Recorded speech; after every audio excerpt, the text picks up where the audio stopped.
Cool, I've had a really busy week. So I'm actually recording this video for a student who wants to know about how to cope with anxiety in tests. You can hear I've got a little bit of a cold, so if I cough and splatter a little bit, it's because of that. So anxiety in tests is quite a serious issue, especially with maths. The whole subject can then become a matter of anxiety because maths uses a very specific part of the brain, and if you're anxious about anything, it's actually the first part that just shuts down. So I'm just going to talk to you about how to use past papers to help prepare one's brain for exams. Because what actually happens in an exam is, well, let's talk about what happens at home. Doing homework, which is section by section, which often is a little bit easier. You know what to expect. You don't have to do much decoding in the question. And so when you're busy working through questions at home, you saying to your brain, okay, cool, I'll do that one now. Okay, that's one I need some help with.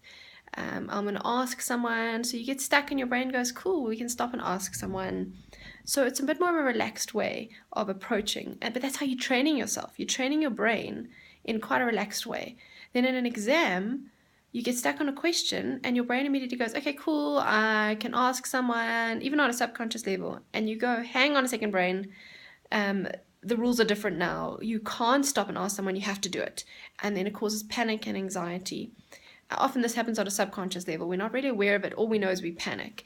And so these techniques I'm going to give you now will help you train your brain to actually get used to coping in those situations. So you create some panic at home and learn how to cope with it so that you're trained to do that. So you need to get hold of some past papers, matric past papers, St. Stithian's past papers website. You just Google that, maths and science. I think it's .com or .co.za, maths and science. You will find papers for all grades. Good past paper books, the answer series. I also like Exam Aid, but the answer series is definitely my favorite. But look for the past paper books, not the content books if you want to get past papers. Some tools you will need. A lever arch file so that you organized different colored pens, and I'll talk to you about that just now. Highlighters, post-it notes, and all your usual stationery, your calculator and stuff that you need.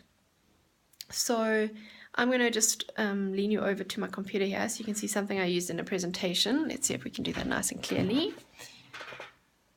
All right, so this is the tip, and the tip number 1 was about getting past papers that I spoke to you about.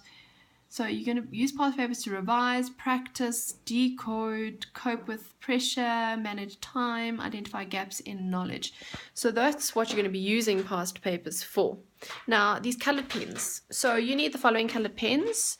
The one you will usually write in, that's blue or black. Then you need a green, a purple, and a red. So what happens when you work through a past paper is when you sit down to do the paper, you're going to always do it under exam conditions. So even set your table up like an exam. No music, no background noise, no doing it in front of the TV.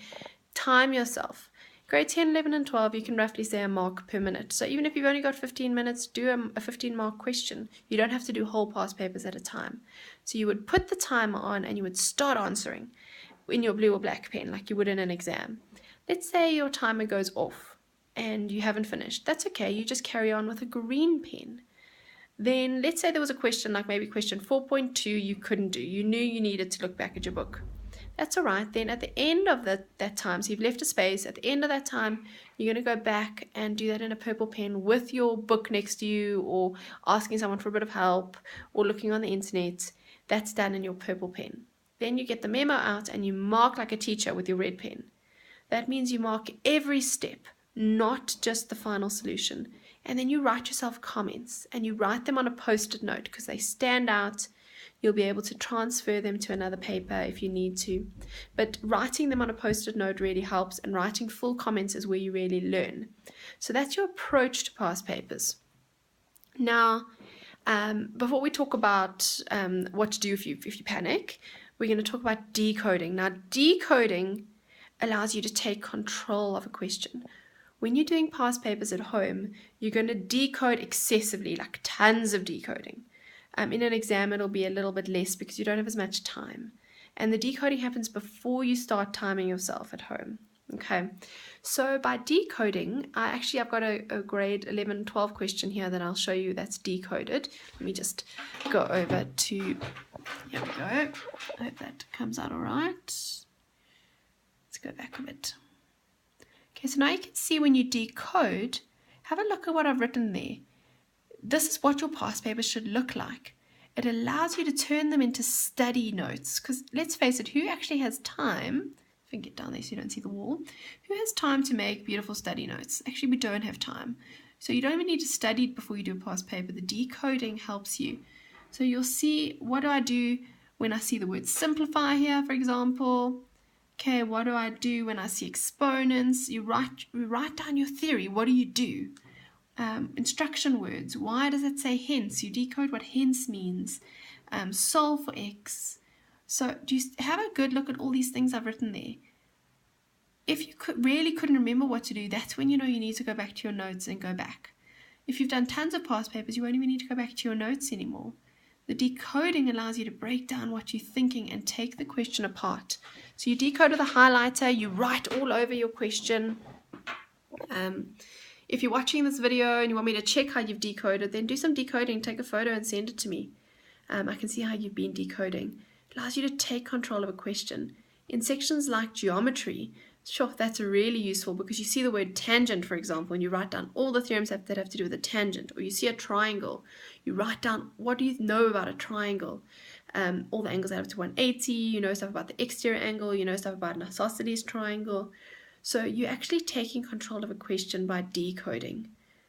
And then you feel a bit more prepared to tackle that question. And then in an exam, you just do very basic decoding. You highlight, you maybe write down one or two things that stand out that you need. So it's your study notes, it's your revision, it's your practice. And the post-it notes also helpful. You can even stick them on your page when you realize something important. You write it down and you stick it on a page.